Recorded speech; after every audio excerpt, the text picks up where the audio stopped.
Now I save all the best jobs on two wheels for myself, because I'm not stupid, you know, and today of course it's too wet to be riding the bike, so we're going to the pub for a nice quiet drink.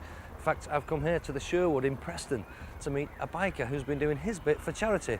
This is the bike he's used, a Honda Fireblade, and he's called Keith Sumner. So let's go and say hello. And here he is enjoying a nice, quiet, relaxing pint in his local. Keith, you must be enjoying that pint now after what you've done. You did a massive charity run. Just tell me briefly what you did. Okay, basically, Paul, what we did, we set off from Preston, which is my hometown, went down to Land's End and up to Johnny Roads, right. Back down to sunny old Preston. So around Britain? Pretty much around Britain, yeah. Only on A roads? Only on A roads. Right, you weren't allowed to, was that your own rule? That was my own rule. Right, my own rule. Okay, so whatever possessed you to do such a thing?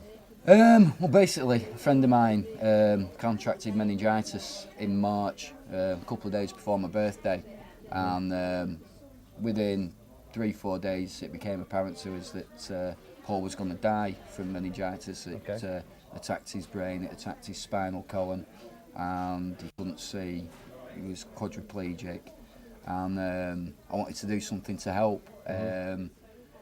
Was he a biker, Paul? No, he wasn't. He was actually a dress designer. Really? Very macho. Yeah, well, very macho, yeah. I think he'd have done something better with my leathers. Right, so he wasn't a biker, but you wanted to use your interests to what? To yeah, race some... I mean, I love motorbikes. I mean, I've got about 4 or 5 bikes myself. My missus rides, my stepson rides, my son's learning to ride. We all ride bikes. Right. I've ridden from being 16.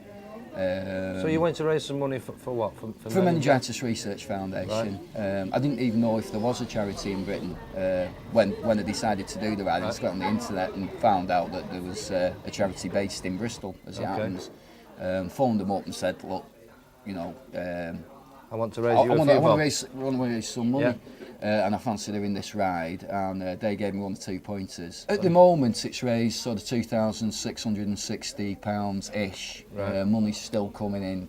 At the end of the day, we'll probably end up nearish £3,000, something like that. You know, that's not bad for a week's work, because that's what it took you. Is it 8 days you did it? Yeah, 8 days. When you set off from here, though, when you left here, yeah. you left with your mates. And now that's all right, riding with your mates, because you're in a gang, and you know it's good fun. Yeah. You can see each other in your mirrors and everything. But then they left you at Shrewsbury, I think, didn't they? And you continued to Gloucester on your first night. That's right. With one lad. Yeah. But after that, it gets a bit lonely. Yeah, I mean... It must be very lonely, especially when you don't... I mean, because you didn't book digs, did you? No, it was all on the fly. Nothing was pre-booked. The only thing I knew, with any certainty, was where I was going to aim for each day. Right. And what I tried to do was overshoot the target every day. And the only day we didn't do that was day one. And that was... We only did 170 miles. It should have been around about 220, but we found a B road, quite by accident, and wallop it knocked off quite a lot of miles.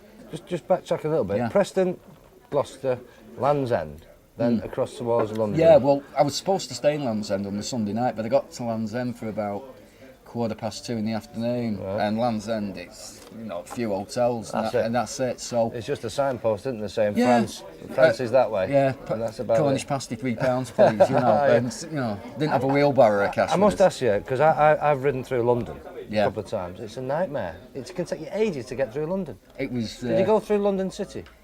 Yeah, I actually went in through Heathrow and Hammersmith, and then through Sloane Square. That part of extremely busy. Incredibly so, yeah. I mean, I'm on the Monte Carlo Rally, isn't it, London? It was Russian roulette, really. Is it? Yeah, with the dispatch riders. I mean, oh right, yeah. Did you have any altercations with dispatch riders? No. No, they were very friendly. Like, you know, yeah, it was quite funny because I mean, they could see I was on a bike with a lot of luggage and cameras strapped on top of the bike, which I thought was getting some wonderful on-bike footage of the London traffic, but. Didn't. Right. Got a great audio track of it, you know. Can hear me talking to the camera, sort of thing. Well, we'll leave Keith battling with the London traffic, and we'll catch up with part 2 of his journey next week.